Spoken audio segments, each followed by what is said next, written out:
বড় বড় কেক কিনে নিয়ে এসেছিল কালকে সব অনেক লোক নিয়ে এসেছিল না। যিশু খ্রিস্টের জন্মদিন, এটা ভালো না খারাপ? খারাপ, মানা করে দিতে হবে, একদম নয়। এই কেক খাওয়া যাবে না। যদি বলছেন এই কেক হারাম হবে কেন, ও তো ময়দা দিয়ে তৈরি করা হয়। এই জিলাপি, এটা খাওয়া হারাম না হালাল? হালাল। আবার জিলাপি যদি কোনো জায়গায় বাজারে মানত করা হয় চলবে না। ফেরাউন লোকটা ভালো না খারাপ? ফেরাউনের নাম বললে নাকি হয় না? কোরআন মাজিদে যদি বলি ফেরাউনের নামটা, নাকি হবে কি হবে না? হবে।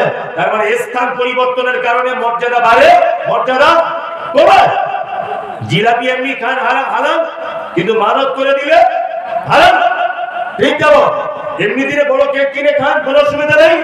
কিন্তু 25শে ডিসেম্বর উপলক্ষে যে কেক তৈরি করা হয়েছে যিশু খ্রিস্টের জন্মদিন উপলক্ষে, এই কেক যদি আপনি খান, এটা হারাম।